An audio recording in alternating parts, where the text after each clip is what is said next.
আমি সকাল সকাল উঠে সেলুনিতে গিয়েছিলাম, আর আমার চুল দাড়িগুলো বড় হয়ে গিয়েছে, কাটবো। আর দেখি 2-3 দিনের পরে লাইন দিয়ে এখন আমার চুল কাটা হয়ে গিয়েছে। আমি বাড়িতে চলে আসলাম।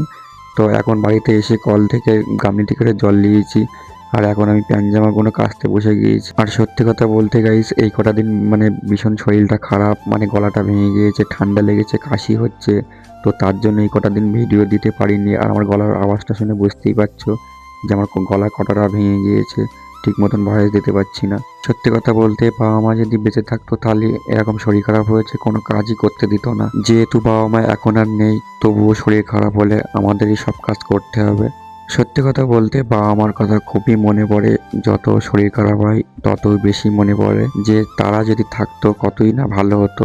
তাহলে কোনো কাজ করতে হতো না, কোনো কাজ করতে দিত না। আমার কাচাকুচি প্রায় হয়ে গিয়েছে, আর আমি এখানে সব একে একে সব প্যান্ট জামাগুলো ধুয়ে নিচ্ছি, আর আমি এখন রোদ্দুরে মেলে দেবো। তো যাই হোক, মেলে দিয়ে এসে এখন ঘরেতে এসে এই ঝাল মশলার কৌটোগুলো অনেকটা ধুলো পড়েছিল, তো সেসবগুলোই মোছা ঘষা করছি। তো আমি এখনো স্নান করিনি, তো ভাবলাম যে স্নান করার আগে এই কৌটোগুলো ভালো করে একটু মুছে ঘষে নেই, তো পরিষ্কার করে রেখে দিলে ভালো হয়। আর দেখো এখানে আমার সব কিছু হয়ে গিয়েছে মোছা ঘষা, আর ভাই রান্না করছে।